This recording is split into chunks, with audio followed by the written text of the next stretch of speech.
कल 28 सितंबर 2023 भगवान श्री हरि विष्णु जी की पूजा अर्चना का पावन पर्व अनंत चतुर्दशी व्रत है। चतुर्दशी तिथि 27 सितंबर को रात 10:18 से शुरू होगी और 28 सितंबर शाम 6:49 तक है। अनंत चतुर्दशी की पूजा का शुभ मुहूर्त 28 सितंबर सुबह 5:49 से शाम 6:49 तक है। इस दिन भगवान विष्णु जी की पूजा अर्चना कथा व व्रत रखा जाता है। इस अनंत चतुर्दशी व्रत से जुड़ी हुई एक बहुत ही पावन कथा है जो इस प्रकार है। एक बार महाराज युधिष्ठिर ने राजसूय यज्ञ किया। उस समय यज्ञ मंडप का निर्माण सुंदर तो था ही, अद्भुत भी था। वह यज्ञ मंडप इतना मनोरम था कि जल व थल की भिन्नता ही प्रतीत नहीं होती थी। जल में स्थल तथा स्थल में जल की भांति प्रतीत होती थी। बहुत सावधानी करने पर भी बहुत से व्यक्ति उस अद्भुत मंडप में धोखा खा चुके थे। उसी समय टहलते टहलते दुर्योधन भी उस यज्ञ मंडप में आ गए और एक तालाब को स्थल समझ उसमें गिर गए।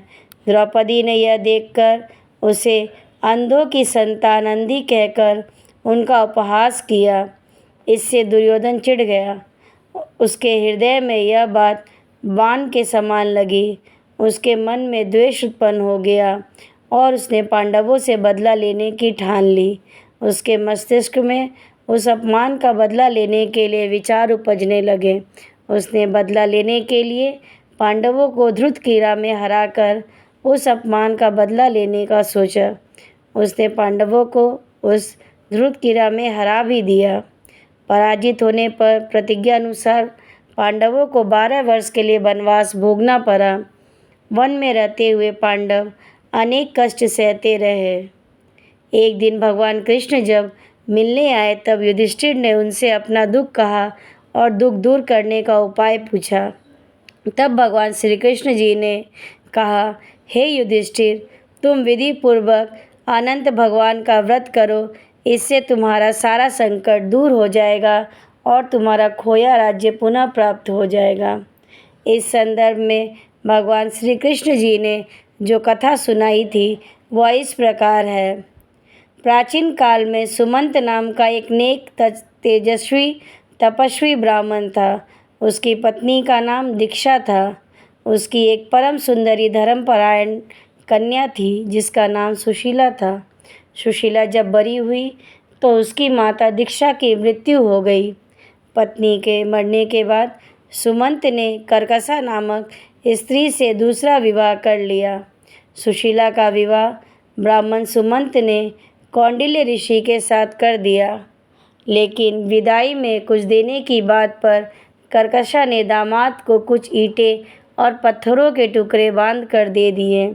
इससे कौंडिल्य ऋषि बहुत दुखी हुए, लेकिन वे अपनी पत्नी को लेकर अपने साथ आश्रम की ओर चल दिए। रास्ते में ही रात्रि हो गई तो वे एक नदी के किनारे विश्राम करने लगे। वहाँ सुशीला ने देखा कि बहुत सी स्त्रियाँ सुंदर वस्त्र धारण कर किसी देवता की पूजा कर रही थी। सुशीला के पूछने पर उन्होंने विधि पूर्वक अनंत व्रत की महिमा बताई।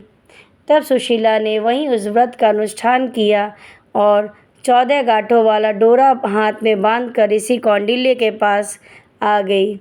जब कौंडिल्य ऋषि ने सुशीला से डोरे के बारे में पूछा तो उसने सारी बात बता दी। तब कौंडिल्य ऋषि ने डोरे को तोड़कर अग्नि में डाल दिया। इससे भगवान अनंत जी का अपमान हुआ। इसके परिणाम स्वरूप कौंडिल्य ऋषि दुखी रहने लगे। उनकी सारी संपत्ति नष्ट हो गई तथा उनके घर दरिद्रता का वास हो गया। इस दरिद्रता का उन्होंने अपनी पत्नी से कारण पूछा तो सुशीला ने अनंत भगवान का डोरा जलाने की बात कही। तब पश्चाताप करते हुए ऋषि कौंडिल्य अनंत डोरे की प्राप्ति के लिए वन में चले गए। वन में कई दिनों तक भटकते भटकते निराश होकर एक दिन भूमि पर गिर पड़े। तब अनंत भगवान प्रकट होकर बोले, हे कौंडिल्य, तुमने मेरा तिरस्कार किया था, उसी से तुम्हें इतना कष्ट भोगना पड़ा। तुम दुखी हुए, अब तुमने पश्चाताप किया है, मैं तुमसे प्रसन्न हूँ। अब तुम घर जाकर विधि पूर्वक अनंत व्रत करो। 14 वर्ष तक व्रत करने से तुम्हारा दुख दूर हो जाएगा और तुम धन्य धान्य से संपन्न हो जाओगे। कौंडिल्य ने वैसा ही किया और उन्हें सारे क्लेशों से मुक्ति मिल गई। श्री कृष्ण जी की आज्ञा से युधिष्ठिर ने भी अनंत भगवान का व्रत किया, जिसके प्रभाव से पांडव महाभारत के युद्ध में विजय हुए तथा चिरकाल तक राज्य करते रहे। यह अनंत चतुर्दशी का पावन व्रत करने से और विष्णु सहस्त्र नाम का पाठ करने से सभी मनोकामनाएं पूर्ण होती है। ऐसा माना जाता है कि जो इस व्रत को करता है उसे धन धान्य सुख संपदा की कभी कमी नहीं होती है।